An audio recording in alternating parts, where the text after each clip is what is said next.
Welcome to this show of spying information. Let's talk about spies in this show. Yes, we have a lot of breaking news on that. Well, it's either we're doing the spying or the people are being spied on.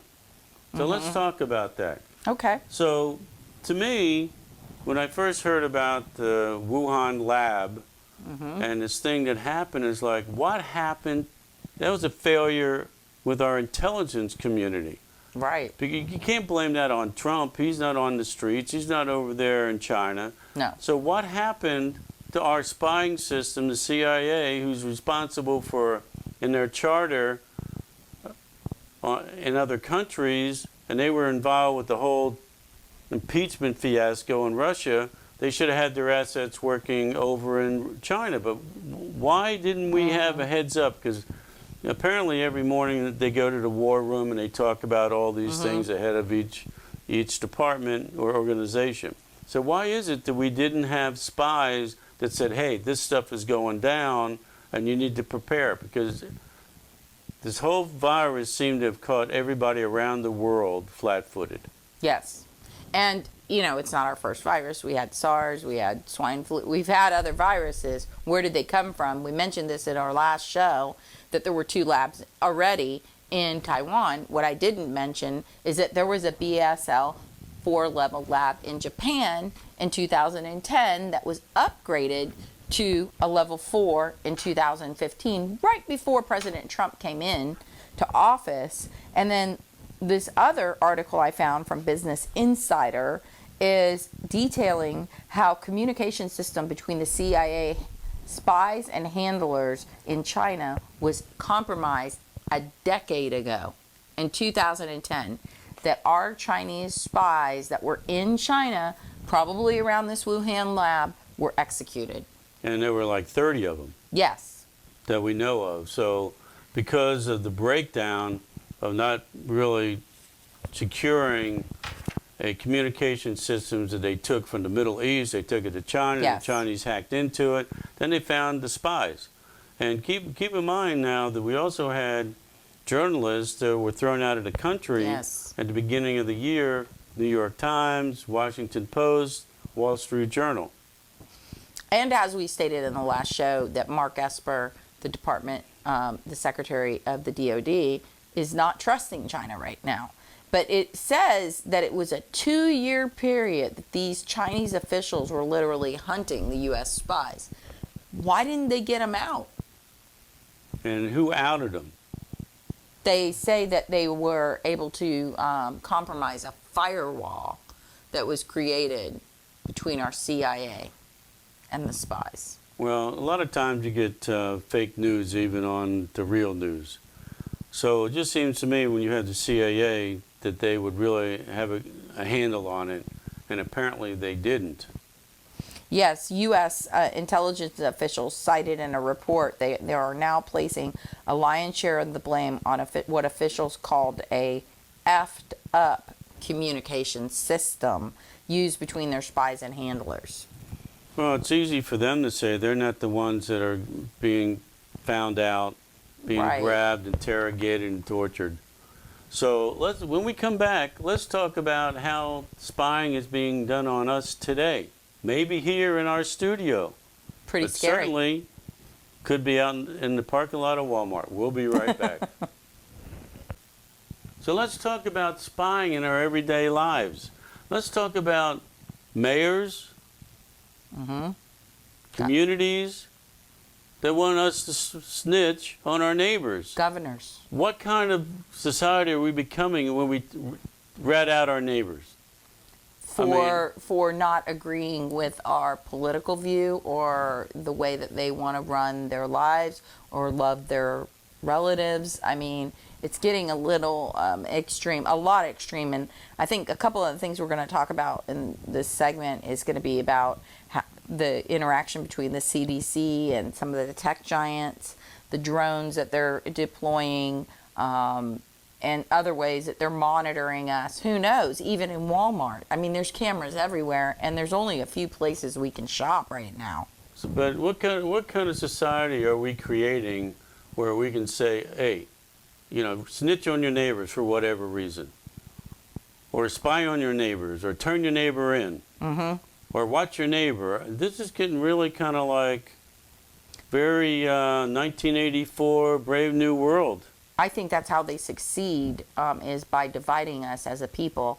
And I think that's why a part of the reason our show is really non-political. We don't favor either political party, because we need to come together on the issues that we're discussing here, because they affect all of us.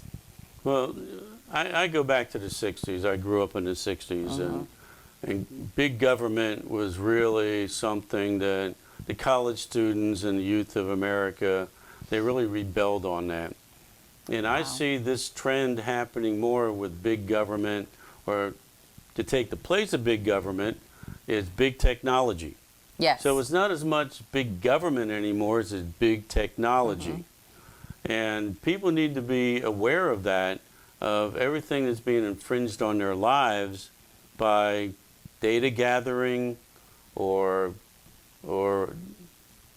technology watching every move you make. I mean, even if you have a smart house, somebody can hack into your video camera that's used for security, and no telling what you're doing in there, because it's your own life anyway. Well, let's talk about those smart communities. I did some research into Governor Whitmer of Michigan, and some information on a smart city that she has. And they actually have a Chinese aerospace company in the middle of their smart city. Well, let's talk about that for a second. What it was is a Chinese company bought a Michigan parts manufacturer company. Correct. So they're the owners of this company, but may not necessarily be working as a spy organization. The next thing you hear is that she's on TV last night, and I'll reference Fox News, but Judge Deneen was talking about how she was using healthcare data to infiltrate entire families and their beliefs. Well, collect data for the Democratic Party. So it's a big tech. It's almost like big tech has become Big Brother.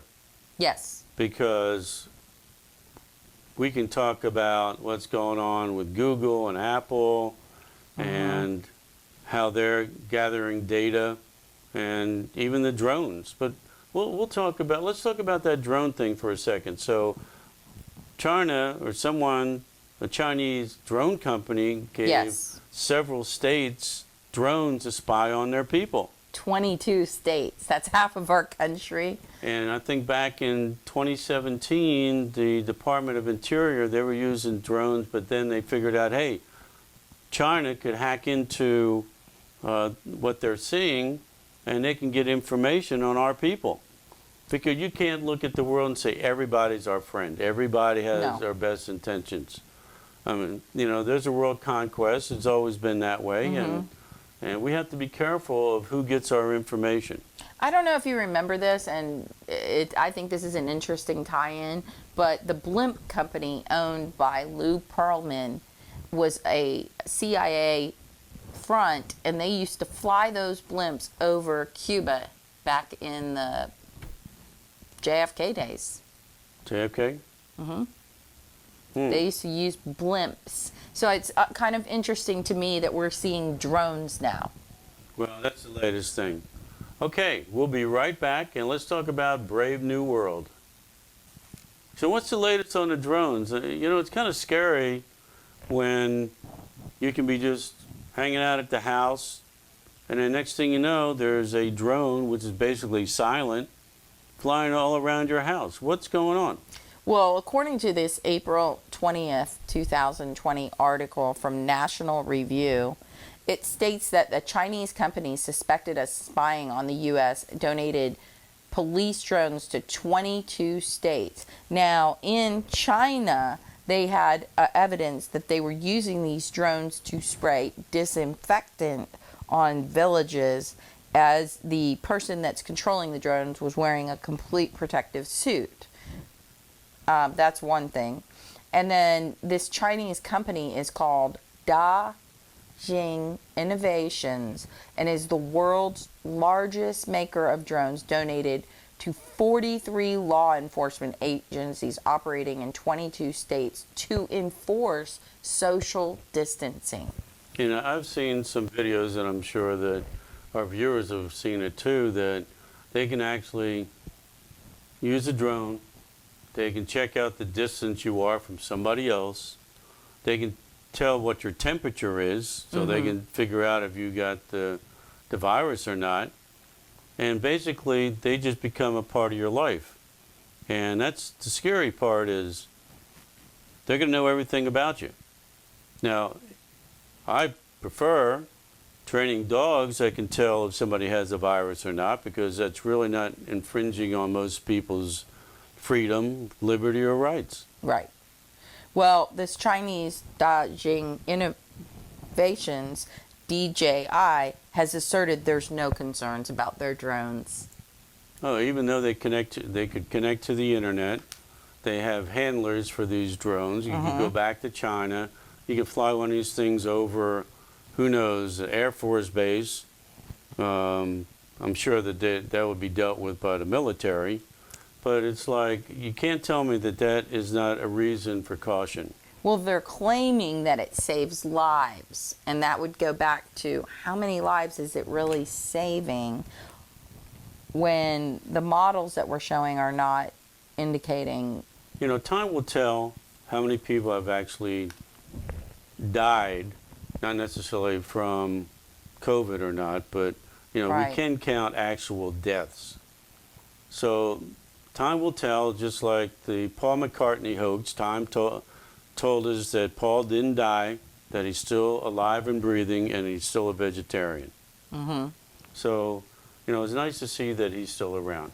So we have drones, but let me just read a couple things here, because I looked up this Brave New World, and it's like, it was written in 1931, published in 32 by Aldous Huxley. And it was a futuristic state, which we're in now, whose citizens are environmentally engineered into an intelligence-based society hierarchy. The novel anticipates huge scientific advancements in reproductive technology, control, population control, sleep learning, psychological manipulation, and classical conditioning that are combined to make a dystopian society which is challenged by only a single individual, the story's protagonist, which was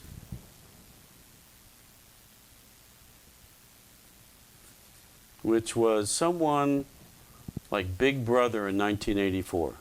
So you have these people that control everything. And who in our society is trying to control things? Well, I mean, we could go Could it direct. be a politician here? Could it be China? I mean, you know, you're looking Right. at, you know, it's all about control anyway. Well, I mean, on that note, just to let you know, this was released by the Gateway Pundit too on March 19th. The CDC asked tech giants Twitter and Facebook for the locations of U.S. citizens to determine whether they're practicing social distancing. Well, just back to the Brave New World for a second. So citizens are genetically modified, DNA, molded into a strict social hierarchy, brainwashed into loving their own servitude, and forced into a doctored happiness that comes in the form of a government-issued drug. So government-issued drugs, could that be a vaccine? Are we supposed to be happy staying home? Well, it doesn't happen that way in the South, I'll tell you that. So we'll be back in a second, and let's talk a little bit more about Brave New World and spying. So it's kind of interesting, a guy back in the 20s and 30s was depicting how life would be in the future. And here's something else that he wrote. People will lay down their freedom at the feet of the master and say, "Make us your slaves, but feed us." So they're basically giving up all their rights as long as they're taken care of. Right. And people are brainwashed from the day they're born, and born from bottles. And this guy was seeing all this, projecting out into the future. So it's like, okay, we're talking population control, we're talking about socialism, communism, Clones. taking care of people. So these are things that were projected 90 years ago, and we need to keep that in mind, that when we give up our freedoms, it's in more ways than one, or ways that we actually see. Absolutely. So what else are you finding? Well, I would kind of link that back to the Charles Lieber story from Harvard, the Harvard professor, and us still not knowing what's in those 21 vials of biologicals. But what I am finding on the internet is something through a company called Neuralink, and that they can actually, or possibly have already actually deployed some of these nanotechnologies in people's brains in order to control them. Now, the article lends itself to say that these were specifically used for like super soldier technology. And to be honest, as we read from the DOJ report, he received $15 million from our Department of Defense, and it was for this program. Meanwhile, he was working at the Wuhan lab. Well, the Wuhan lab, you've seen on the internet, and what I've seen too, United States and Canada and France all contributed to that Wuhan lab. Yes. So nobody really wants to talk about that or where the money came from. Nope. But when you talk about Lieber, he's got a lab down in the general area in Wuhan for biological testing or whatever. And the Wuhan lab, which is the, tier 4 or 5. Yes. So, I don't believe in a whole lot of coincidences when it comes to that. I can tell you that lab costs $44 million a year to run. A year. A year. And they had plans to build them all over Europe and the United States.